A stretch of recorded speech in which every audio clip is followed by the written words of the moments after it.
മാറ്റക്കര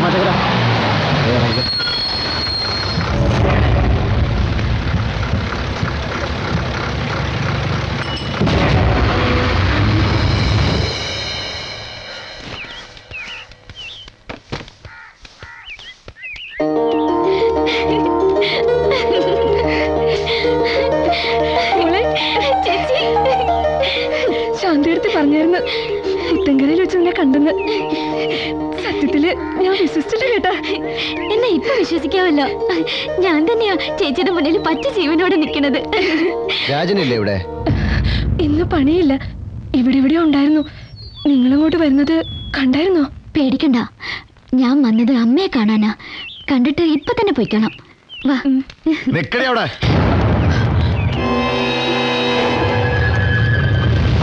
ആരോട് ചോദിച്ചിട്ടാടി വീട്ടിൽ കയറാൻ പോണേ? ഇതേ നിന്റെ തന്തയുടെ വീടൊന്നുമല്ല കേട്ടാ, തോന്നും പോലെ കയറി ഇറങ്ങാൻ. നീ വെറുതെ പ്രശ്നം ഉണ്ടാക്കരുത്. പ്രശ്നം ഉണ്ടാക്കും. സ്വന്തം ചേട്ടന്റെ ചോരയ്ക്ക് കണക്ക് പറഞ്ഞോളാ അവള്. അങ്ങേര് ഉറങ്ങണ ഈ മണ്ണില് ഇവളുടെ കാല് പതിഞ്ഞ വെട്ടിയെറിയാൻ തയ്യാറായി തന്നെയാ ഞാൻ അവിടെ നിൽക്കണം. കഴിഞ്ഞു പോയ കാര്യങ്ങളല്ലേ. ചെയ്ത കുറ്റത്തിന് അവള് ശിക്ഷ അനുഭവിക്കുന്നുണ്ട്. നോക്ക്, പരോള് കഴിഞ്ഞ് തിരിച്ചു പോകാൻ ഇനി 3-4 ദിവസമേ ഉള്ളൂ. അവളുടെ ഒരു ആഗ്രഹമാണ്. വയ്യാതെ കിടക്കുന്ന അമ്മയെ കണ്ടിട്ട് ഞാൻ തിരിച്ചു കൊണ്ടുപോയിക്കോളാം. നീ അതങ്ങ് പുത്തങ്കര പള്ളി പോയി പറഞ്ഞാൽ മതി കേട്ടോ. തകർത്ത് കളഞ്ഞ നായിന്റെ മോനെ, ഇവളുടെ തള്ളയെ കാണിച്ചു കൊടുക്കാൻ ഉറച്ച എന്നാ വന്ന് തടുക്കാമെങ്കിൽ തടുക്കണം. നീ പോയി നിന്റെ തള്ളയെ കണ്ടിട്ട് പാടി ഓടി.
അഞ്ചോ 10 മിനിറ്റ് മതി ഞങ്ങൾക്ക് തിരിച്ചു പോവാൻ. അതിൻ്റെ ഇടയിൽ നിന്റെ ഭർത്താവ് ചത്തൊന്നും പോവില്ല.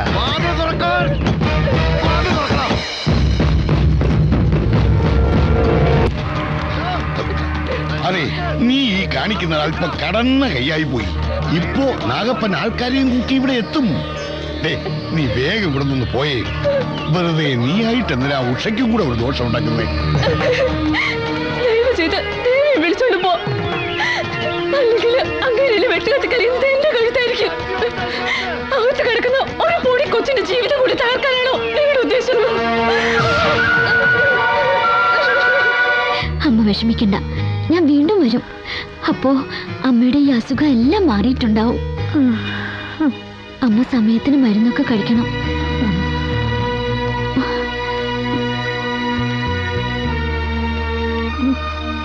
സൂക്കേടൊക്കെ മാറിയിട്ട് പോയില വാങ്ങിച്ച് തിന്നാനാ.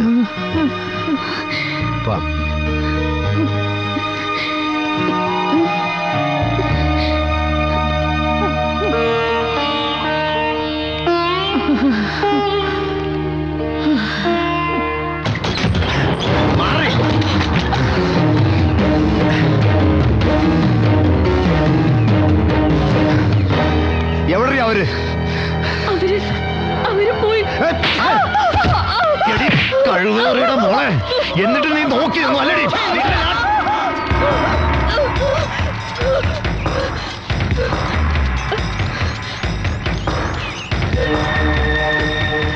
എവിടാ അവൻ? പൊക്കളഞ്ഞു. നാണം കേട്ടവനെ, ഈ നടപടിയിൽ വന്ന് എന്നെ മാനം കെടുത്തവനെ വെറുതെ വിട്ടടാ. ഇത് മാറ്റക്കരക്കാരുടെ മാനത്തിന്റെ പ്രശ്നമാണ്. വിടരുതവനെ. വരാ.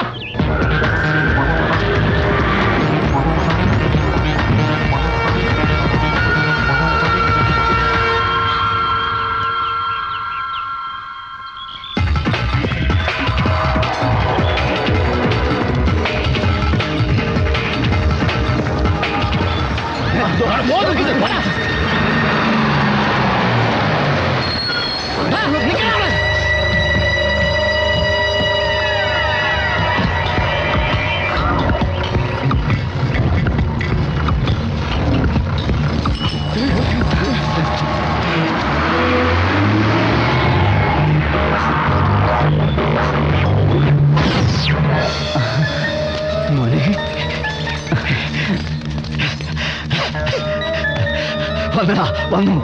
ഫുട്ബോൾ കളിക്കുന്ന മൈതാനത്തായാലും വേലി കിട്ടിയ മുറ്റത്തായാലും മാറ്റക്കരയിലുള്ളവരെ അവമാനിച്ചാൽ ചോദിക്കാൻ ഇനി ഇവനുണ്ട് മുന്നിൽ. എന്റെ ഇളയമോൻ പ്രതാപൻ. പിള്ളേ, ഇസഹാക്കിനെ കണ്ടായിരുന്നോ? അവൻ ഭാര്യയും കൊണ്ട് മാറ്റക്കരി പോയതാണല്ലേ, തിരിച്ചു വരാറാവുന്നേ ഉള്ളൂ. ഇനിയിപ്പോ ആരാ ഒരു സഹായത്തിനുള്ളത്? എന്താ പ്രശ്നം? സബാസ്റ്റ്യൻ സാറിന്റെ പെങ്ങളില്ലേ മേരി, അവര് മരിച്ചുപോയി. കഷ്ടമായല്ലോ. കഷ്ടം അതൊന്നുമല്ല, പെങ്ങളുടെ ബോഡി കാണിക്കാനെന്ന് പറഞ്ഞ് സെബാസ്റ്റ്യൻ സാർ ജസ്റ്റിനെ അന്വേഷിച്ച് കടലിൽ പോയിരിക്കുവാ. ജസ്റ്റിനെ അന്വേഷിച്ച? ആ, സംഗതി സാറിനെന്തോ മാനസിക പ്രശ്നമുണ്ട്. കടലിന്റെ നടുക്ക് കിടന്ന് ജസ്റ്റ് നിലവിളിക്കുന്നെന്നോ അവനെ ആരോ അപകടപ്പെടുത്താൻ നോക്കുന്നെന്നോ ഒക്കെയാ പുലമ്പുന്നത്. അന്വേഷിക്കാനെന്ന് പറഞ്ഞ് ഒറ്റയ്ക്ക് വഞ്ചി എടുത്താ കടലിൽ പോയത്. ചേടാ, ഇതൊരു മാരണമായല്ലേ. ഞാൻ പോയി ഇസ തിരിച്ചു വന്നു നോക്കാം. കപ്പേര് പള്ളി പോയി അച്ഛനോട് വിവരപ്ര. ശരി. മലയാറ്റൂര് പോയി മുത്തപ്പനെ കണ്ട് അവിടുന്ന് നമ്മൾ മലയാറ്റൂർ നമ്മൾ ആദ്യം പോയതാണല്ലേ, അത് ഞാൻ മറന്നു. അപ്പൊ നമുക്കൊരു കാര്യം ചെയ്യാം, അവിടുന്ന് ജാമ്യാരെ. എന്താ ജാമ്യാരെ ഇപ്പൊ ഒരു വഴിമുടക്കം? വണ്ടി 40 മിനിറ്റ് ലേറ്റാ. സംഭവം ഇപ്പോഴെങ്ങാനും വരുവോ? വരാറായി.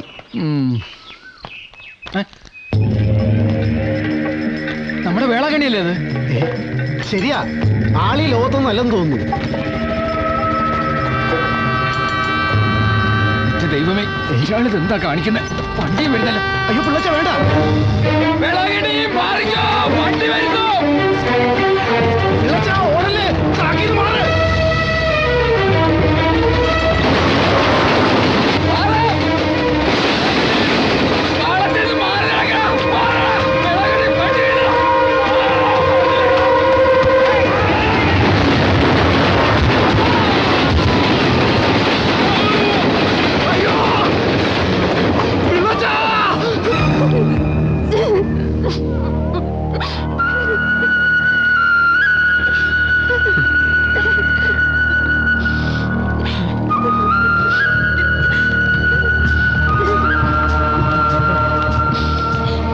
എന്തായി?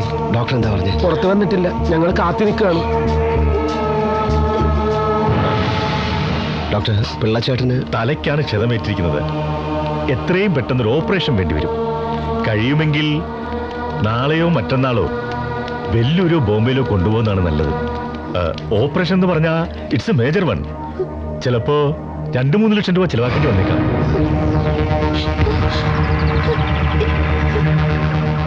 തലച്ചോറിലേക്ക് പോകുന്ന നെർവസ് സിസ്റ്റത്തിന്റെ തകരാറാണ്. താമസിച്ചാൽ ചിലപ്പോ രോഗി എന്നേക്കുമായി തളർന്നിടക്കേണ്ടി വരും.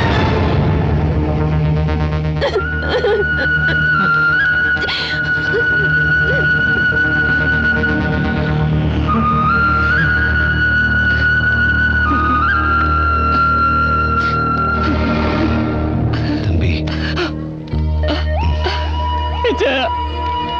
എന്റെ അച്ഛത്തെ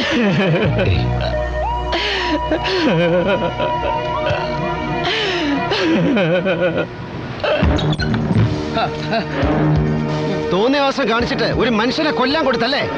ആര് പറഞ്ഞു ഈ വീട്ടിൽ നിന്ന് പുറത്തിറങ്ങാൻ? ആര് പറഞ്ഞു? എവിടാന്ന് വെച്ചാൽ പോയി തുണഞ്ഞോണം. കടല്ല, റെയിൽവേ ട്രാക്കിലെ, ഭൂമിക്കടിയില, എവിടെ വേണേലും. ഒറ്റ കാര്യമുള്ളൂ, മനുഷ്യനെ ബുദ്ധിമുട്ടിക്കരുത് കേട്ടാ. നിങ്ങളുടെ ഭ്രാന്തിന് മറ്റുള്ള ജീവന് ഉത്തരം പറയാൻ എനിക്ക് വയ്യ. എന്റെ ദൈവമേ. നിക്കവിടെ.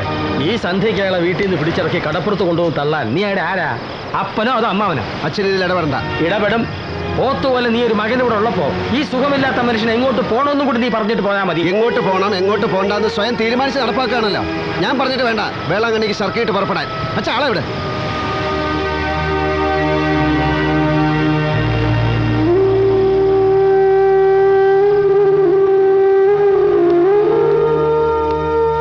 അപ്പനെവിടെ? പോയി അന്വേഷിക്കേ. വേളാങ്കണ്ണി ഇതേ അവിടെ ഉണ്ട്, മോള് പോയി കൂട്ടിക്കൊണ്ടുവാ. അതെ, സംഭവിക്കേണ്ട സംഭവിച്ചു കഴിഞ്ഞു. ആരും മനഃപൂർവ്വം ചെയ്തതൊന്നും അല്ലല്ലോ. ഇനി അതിനുള്ള പരിഹാരമാണ് നമ്മൾ കാണേണ്ടത്. എന്ത് പരിഹാരം? ഡോക്ടർ പറഞ്ഞ എന്താണെന്ന് അറിയാം അച്ഛന്? രൂപ 3 ലക്ഷം വേണം പിള്ളച്ചാനെ രക്ഷിക്കാൻ. അറിഞ്ഞു. ഞാനൊന്നിറങ്ങി കൈനീട്ടിയാൽ ഇടവകയെന്ന് 19,000 പിരിയും. ബാക്കി തരാൻ നമ്മുടെ മുമ്പിൽ മിസ്റ്റർ മേനോൻ ഒരാളേ ഉള്ളൂ. മേനോനോ? അതെ, വെസ്റ്റേൺ യൂണിയന്റെ പ്രൈസ് മണി. അവർ നടത്തുന്ന സൗഹൃദ മത്സരം മറ്റന്നാളാണ്. നമ്മളത് ജയിച്ചാൽ അന്ന് തന്നെ 5:30-ക്കുള്ള ട്രെയിനിന് ഉണ്ണിപ്പിള്ളയെ വെല്ലൂരേക്ക് അയക്കാം. നിന്റെ അപ്പൻ ഉണ്ടാക്കി വെച്ച പ്രശ്നങ്ങൾ തീരുകയും ചെയ്യും. എന്തു പറയുന്നു?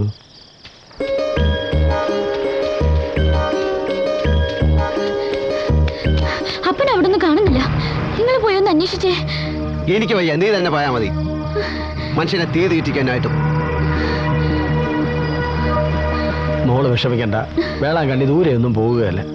പള്ളിക്കുരിശിന്റെ മുന്നിൽ ചെന്ന് 10 നന്മ നിറഞ്ഞ മറിയമേ ചൊല്ലി വൃദ്ധസ്ഥാനത്ത് കയറി കിടപ്പുണ്ടാവും. പഴയ ചങ്ങാതികളൊക്കെ ഉണ്ടല്ലോ അവിടെ. നാളെ രാവിലെ ഞാൻ എത്തിച്ചോളാം. മോള് പോയി കിടക്കാൻ നോക്ക്. ഓ,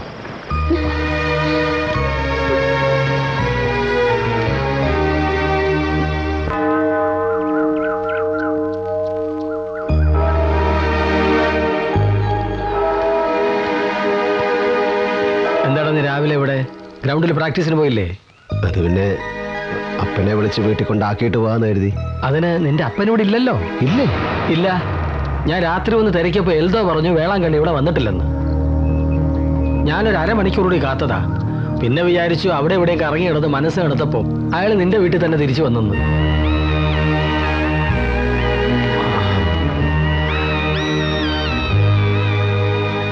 ഇന്നലെ നിന്റെ പ്രകടനം അല്പം കടന്നു പോയോന്നൊരു സംശയം.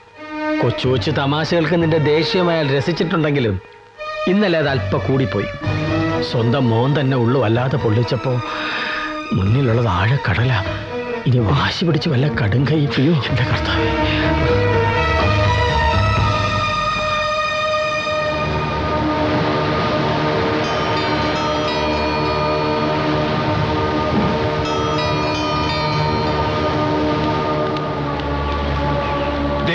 ഞാൻ എത്ര നേരമായിട്ട് സൈക്കിളിനകത്ത് ഇവിടെ ഇരിപ്പാടെന്നറിയാവോ? എവിടെ പോയി കിടക്കുകയായിരുന്നു? എന്താ കാര്യം?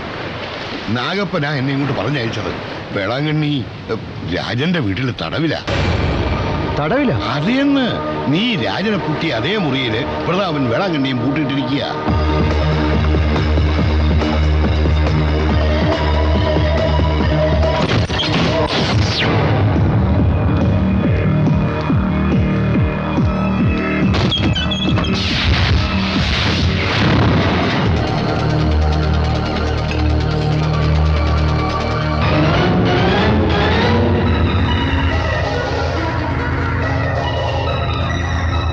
എടാ,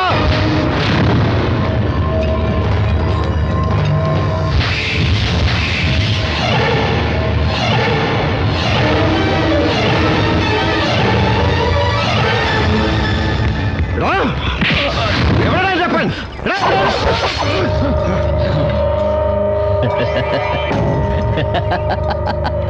അരെ ബേവക്കൂഫ്, ഇസഹാക്കിനെ പോലുള്ള ഒരു ഫുട്ബോൾ കളിക്കാരന് നിന്റെയൊക്കെ ആയുധങ്ങൾ വെറും പുല്ല. മനസ്സിലായോ? സമ്മർ സാൾട്ട് അടിച്ച് നിന്റെ ആ കളി ഒന്ന് കാണിച്ചു കൊടുക്കടാ ഇസേ. 2 കിട്ടിയാലേ ഇവന്മാരൊക്കെ പഠിക്കും. കടലാമയുടെ മോനെ, എന്റെ അപ്പനെ നടുക്കെടുത്ത് വില പറഞ്ഞാൽ അബദ്ധം കാണിക്കരുത്.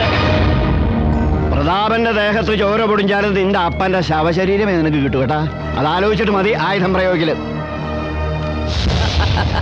അരെ വാ വാ, നീ ഇപ്പോഴും ഒരു കൊച്ചു തിമിംഗലമാണ് ദോസ്ത്. പക്ഷെ ആ തിമിംഗലത്തിനെ ചാട്ടുളി കയറ്റി തളയ്ക്കാനാ ഞങ്ങളുടെ തീരുമാനം. പണ്ട് ദേവിയെ തട്ടിക്കൊണ്ടുപോയി ചന്ദ്രേട്ടന്റെ കൊല നടത്തി. ഇപ്പൊ നിരന്തരമായി പന്ത് കളിച്ച് ഞങ്ങളെ തോൽപ്പിക്കുന്നു. ഇനിയെങ്കിലും ഞങ്ങൾക്ക് ആ നാണക്കേടൊന്ന് മാറ്റണം. അതിനാ വേളാങ്കണ്ണിയെ ഞങ്ങളിപ്പോ കാണാപ്പുറത്ത് ഒളിപ്പിച്ചിരിക്കുന്നതും. നാളെയാണ് വെസ്റ്റേൺ യൂണിയന്റെ സൗഹൃദ മത്സരം. അതിൽ ഞങ്ങൾക്ക് ജയിക്കണമെന്ന് ഈ നിൽക്കുന്ന പ്രതാപനാണ് എനിക്ക് പകരം കളിക്കാറിറങ്ങുന്നത്. പക്ഷേ ആ മത്സരത്തിൽ നീ കളിക്കാറിറങ്ങാൻ പാടില്ല. നടക്കില്ല രായപ്പ. നാളെ ഞങ്ങൾ ഇറങ്ങുന്നത് വെറും ഒരു വിജയത്തിന് വേണ്ടി മാത്രമല്ല കേട്ടാ, അതിനൊരു മനുഷ്യ ജീവന്റെ വില അറിയാൻ മോനെ ഇസഹാക്കെ. അതുകൊണ്ടാണ് ഞങ്ങൾ ഇങ്ങനെ ഒരു കൊഴുത്ത് ഉണ്ടാക്കി വെച്ചിരിക്കുന്നതും. നോക്ക്, ഇത് ഞങ്ങളുടെ അഭിമാന പ്രശ്നമാ. 7 സ്റ്റാർ ജയിച്ചാൽ നിന്റെ വീട്ടിൽ വേളാങ്കണ്ണി ജീവനോടെ നടന്നു വരും. ജയിച്ചില്ലെങ്കിൽ കിട്ടുന്ന ശവമായിട്ടാ, കൊടാലിൽ പൊങ്ങുന്ന ശവമായിട്ടാ. ഇനി നിനക്ക് തീരുമാനിക്കാം.